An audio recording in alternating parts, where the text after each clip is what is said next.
പക്ഷേ you should see 2 മണിക്കാണ് കട തുറക്കുക. 12:30 മണി മുതൽ അവിടെ ആൾക്കാരുടെ തിരക്കാണ്. Shirt, pant, television set. ഒരു കാര്യം ഇവിടെ പറയാണ്ടിരിക്കാൻ പറ്റില്ല. കുറേ കുട്ടികൾ ബുക്കൊക്കെ എടുക്കാൻ വരും. പല സ്കൂളിൽ നിന്നും, ഗേൾസ് സ്കൂളിൽ നിന്ന് കുട്ടികൾ കമ്മൽ കാര്യങ്ങളൊക്കെ എടുക്കാൻ വരും. അപ്പോൾ ഒരു ഇഷ്ടമുള്ള പൈസ അവിടെ ഇടാൻ പറ്റില്ലെങ്കിലും ഞങ്ങൾക്ക് കുഴപ്പമൊന്നുമില്ല. ഫ്രീ ആണെന്ന് തോന്നാതിരിക്കാൻ വേണ്ടിയിട്ടാവും നമ്മളിങ്ങനെ, ഞങ്ങൾ കാശ് കൊടുത്ത് മേടിച്ചാന്ന് അവർക്കും തോന്നാമല്ലോ. അപ്പോൾ കുടുംബശ്രീയിലൊരു ചേച്ചി തന്നെയാണ് അവിടെ ഇരിക്കുന്നത്. 3 ടെലിവിഷൻ സെറ്റ് ഒരു ചേട്ടൻ അവിടെ കൊണ്ടുവച്ചു. അവർ മാറിപ്പോൾ ഒരു വയസ്സായ LED ആണ്. അപ്പോൾ ഞാൻ ചോദിച്ചു വർക്ക് ചെയ്യുമോ? അതൊന്നും ഞങ്ങൾക്ക് അറിയില്ല, ഞങ്ങളിവിടെ ഉപയോഗിക്കുന്നുണ്ടായിരുന്നില്ല. അപ്പോഴാണ് ഒരു സ്കൂളിൽ നിന്ന് കുറേ പയ്യന്മാർ സൈക്കിൾ വരുന്നത്, ബുക്ക് തപ്പി വരുന്നത്, സ്റ്റോറി ബുക്സൊക്കെ ഉണ്ട്.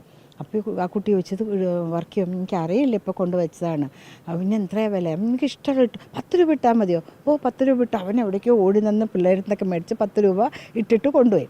പിറ്റേ ദിവസം അവൻ്റെ അച്ഛനും അമ്മയും അവനും കൂടെ വന്നേക്കുക. 10 രൂപയ്ക്ക് നന്നായി വർക്ക് ചെയ്യുന്നു എന്നാ TV.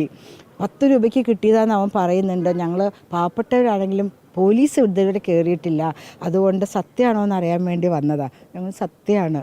എനിക്കും അറിയില്ലായിരുന്നു അത് വർക്ക് ചെയ്യുമെന്ന്. ആരോ കൊണ്ട് വെച്ചു, ഈ കുട്ടി വന്നു ആ സമയത്ത്. അത്രയേ ഉള്ളൂ. ഉറുമിള ഉണ്ണി ചേച്ചി ഇനോഗ്രേഷൻ്റെ സമയത്ത് ഉണ്ടായിരുന്നു. കുറേ പട്ടുസാരി വെച്ചിട്ട് മോഹൻലാലിൻ്റെ ജീവചരിത്രം എടുത്തുകൊണ്ട് സ്വാപ്പും ചെയ്യാം. ഞാൻ എൻ്റെ ഓഫീസിൽ ചെല്ലുമ്പോൾ ഒരു നല്ല ലിനൻ്റെ ഭംഗിയുള്ളൊരു 6000 രൂപയൊക്കെ വില ഉണ്ടാവുമായിരിക്കും. പക്ഷെ ദൈവമേ കണ്ടറിയാം, ഒരു മെയ്ഡ് പോലത്തെയൊക്കെ നമുക്ക് തോന്നുന്ന പോലത്തെ.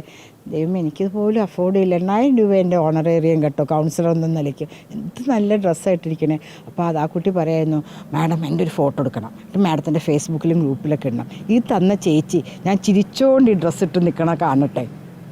സ്വാപ്പ് ഷോപ്പിൽ നിന്ന് മേടിച്ചതാണെന്ന്. ഞാൻ 20 രൂപ അവിടെ ഇട്ടു.